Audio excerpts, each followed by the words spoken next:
Well, the fall and winter months are upon us, and that means that longer nights and colder days and colder nights and potential for snow. And for a lot of people, it's just hanging up the backpack for the season and not going out again until things start to warm up. But today, I want to talk about how you can extend your backpacking into the colder months of the year, still use a lot of your summer or warm weather kit, and get out there, enjoy some of those cold weather trips without having to purchase an entirely new kit. I want to talk about 5 different things that you can upgrade or do, or small purchases that you can make that extend your backpacking into the cold months of the year so you spend more time outside and enjoy being out in what those cold weather months provide. Because for me, it's very different of an experience. I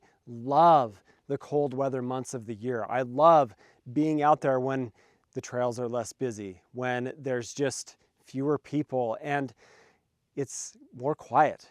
You have more of the night sky to observe. It's just a really cool experience. Now, I'm obviously going to talk about several different ways that you can extend your backpacking or camping into the cold months of the year, but I think one of the main concerns that people have with doing that is, am I going to be warm enough? Am I going to be comfortable when I'm out there for those longer nights and I'm sitting around more? I can't hike as far.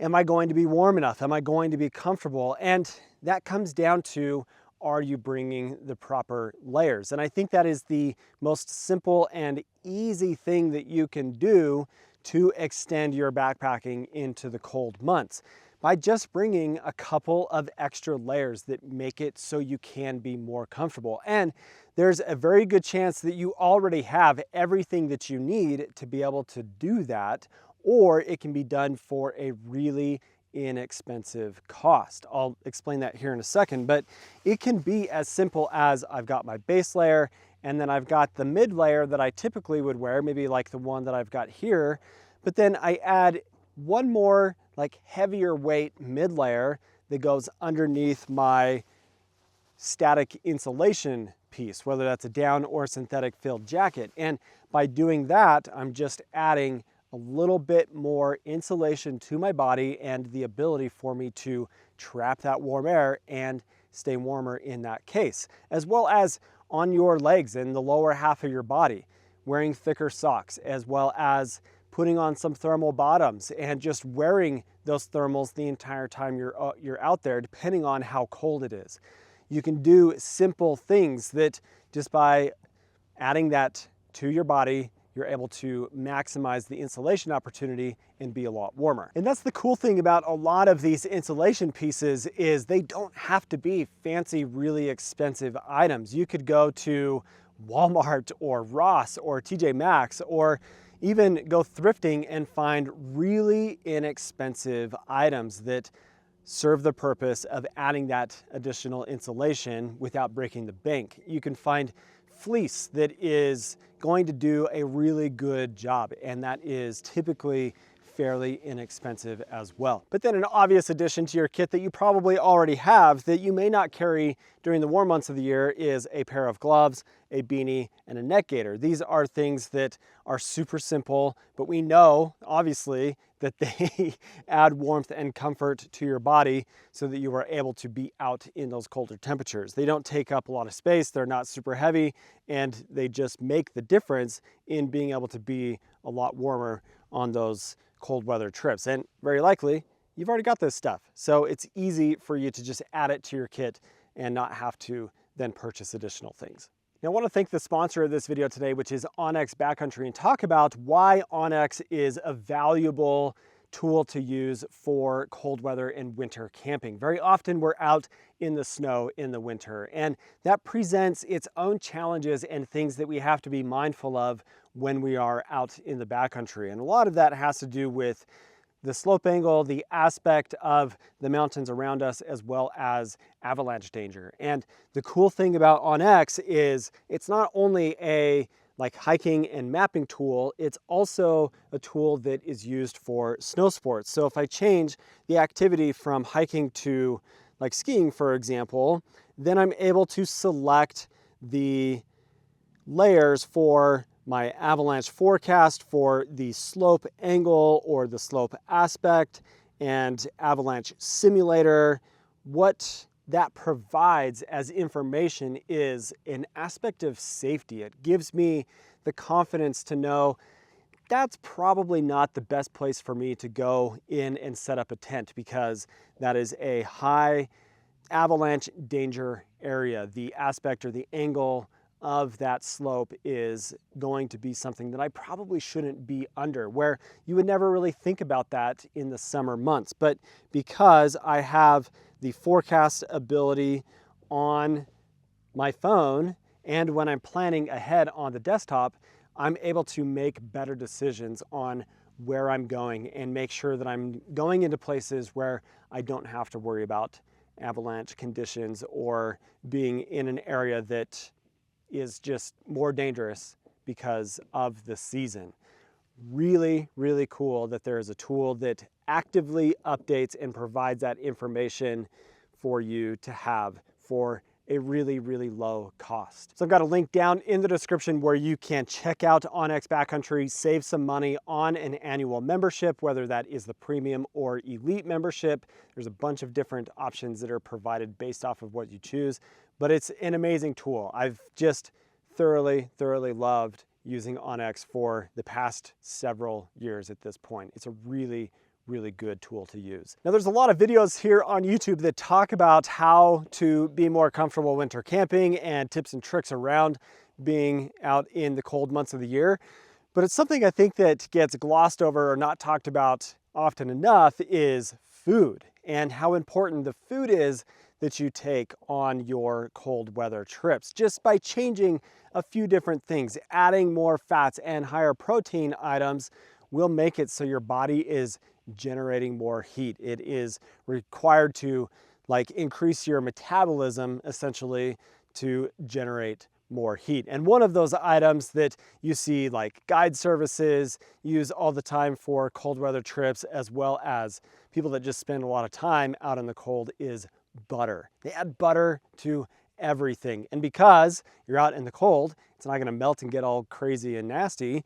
Add it to your coffee, add it to your hot chocolate. If you are having a freeze-dried meal, put a little bit of extra butter in your freeze-dried meal, mix that up, and now you've got that higher fat content that is going to boost the metabolism. It's going to make it so your body is just generating more heat. And then on top of that is just making sure that you are staying hydrated. I think very often in the cold, we are not as sweaty, or we don't feel like we're as thirsty, and so we don't drink as much. And because of that, your body is not going to be functioning quite at its optimal levels as it would be if you were properly hydrated. So make sure that you are drinking enough water, getting the electrolytes still that you need, even though you're not sweating the same way that you are when you are out in the summer months. But in addition to that, when you get into your tent for the night and middle of the night you wake up and you're like, oh, I gotta pee, but it's so cold outside,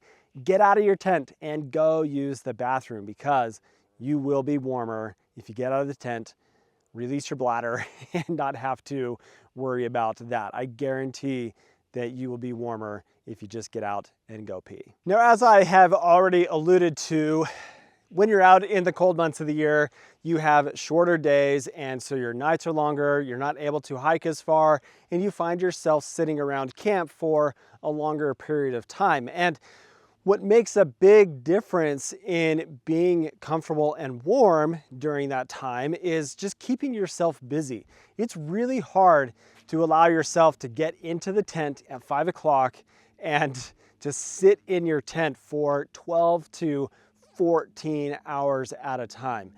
You're not going to sleep for that long, and it's just not as comfortable as maybe it could be. And so doing things that keep yourself busy outside of the tent will keep your body moving, blood flowing, and staying warm in that case. And an obvious, simple thing that you can do is bring a saw. And it doesn't have to be a super fancy saw. It can be something really simple, but check to see if you can have fires in the area that you're going to be at. And if you can have a fire, then that's something that is going to warm you in multiple ways. Pulling the saw out and processing that firewood is getting your body moving. You're gathering that wood, and then the fire itself obviously is going to help keep you warm as well. Just again, do check to make sure that where you are going, you are able to have fires and it is appropriate for you to do that. But then you're able to sit out and be out and enjoy the beautiful night sky and not have to climb into the tent so early into the day. Something else that is probably more specific to when you don't have any snow to manage, because kicking a hacky sack is something that would be hard in the snow, but this is a tool and really simple thing that I use when I'm out specifically with my student groups to help them on cold days stay nice and warm. For the $10 that this costs, just keeping your body moving is a really fun way to stay warm and comfortable on your backpacking or camping trips. And it's a group activity, and then you're just kicking a hacky sack. Are you sad that somewhere there's a sack not being hacky?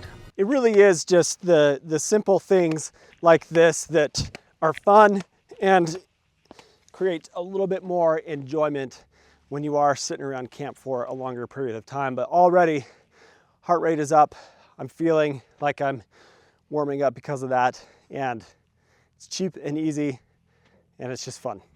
Now let's talk about some of the more technical gear things that you can do with your tent or your sleeping gear. But let's start with shelters here first.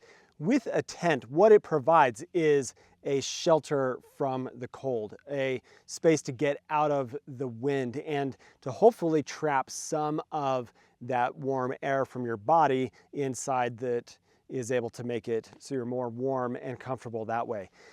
The thing about a tent is if you are in the snow, what I have here is a true 4-season tent. This is a robust tent that is meant to be out in the snow. It has a really strong, robust design to it, but very often that's not even a necessary thing for you to have. The same tent that you use in the summer, in a lot of cases, is still something you can use in the winter months, as long as you're not getting a bunch of snow piling on top of it. If that is the case, then you've got to make some different decisions.